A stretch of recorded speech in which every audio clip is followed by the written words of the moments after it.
Primalpunk. Primalpunk.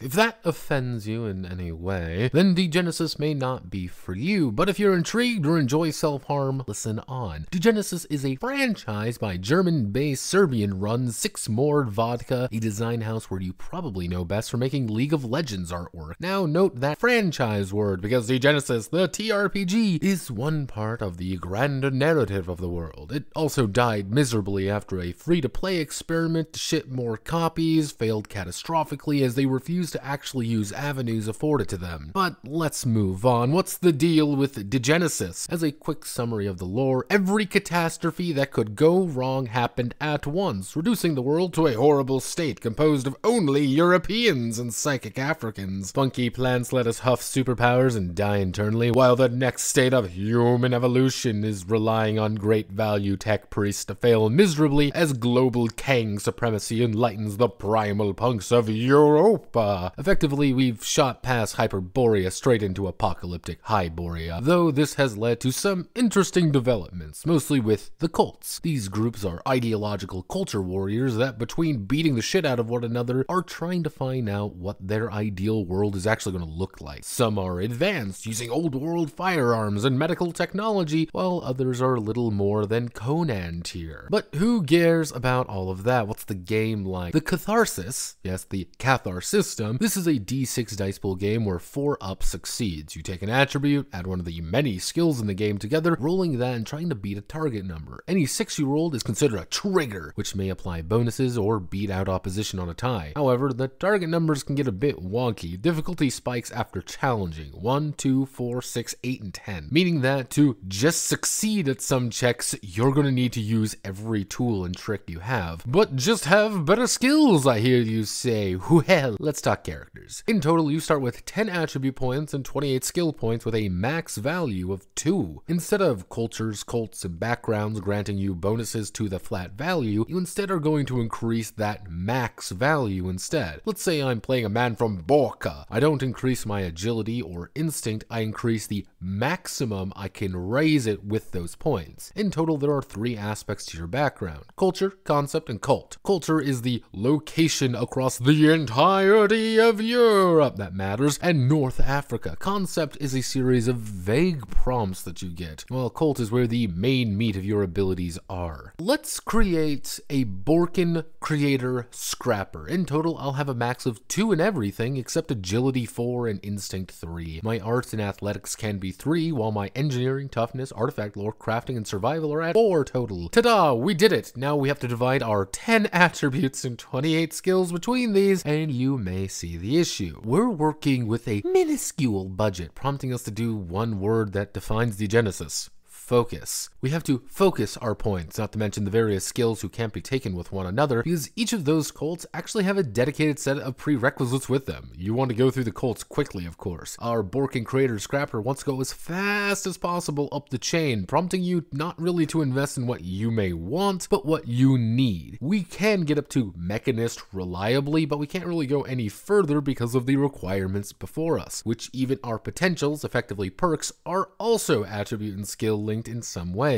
Your party is going to be a bunch of focused individuals doing one thing, needing to complement one another. Session 0 isn't a suggestion, it's mandatory. You want a crafter character? You're going to focus. You want a thinky characters? Focus. You want a combat monster? Well, guess what? Focus, focus, focus! Getting onto combat, though, it's comfortably lethal as both sides counter and bash one another's skulls in. A bad hit can send you reeling, and a worse one may kill you. Most are opposed checks in some variety, which plays into the reality that one hyper-specialized combat goon is going to be able to do better than most everyone else who didn't or couldn't focus on that. Now, that concept of focus also extends to the GM. A game world covering all of Europe and North Africa is pretty huge, but not all of the cults, in turn options, are readily available everywhere, hence the need to Session 0 just to establish what's correct. Games in North Germany are going to be very different than games in the heart of Africa, as the cults available are going to be cut in half both ways. There are are many, many parts to this world as well, with mechanics of course, because ultimately that's what Degenesis buy-in is. Are you invested in that story and that lore? Does it intrigue you enough to want to explore it? If you're invested, then awesome, this system is going to facilitate it, suggesting you can find the rules buried in the middle of the text. If that Primalpunk setting isn't really doing it for you, then maybe flip through it for some ideas. It is free after all. My name is Notepad, and this was Degenesis. If you like what I do here, feel free to like, comment, and subscribe. Many thanks to the Scrapper Lords for continuing to bankroll my expeditions into the Italian wasteland. Godspeed and good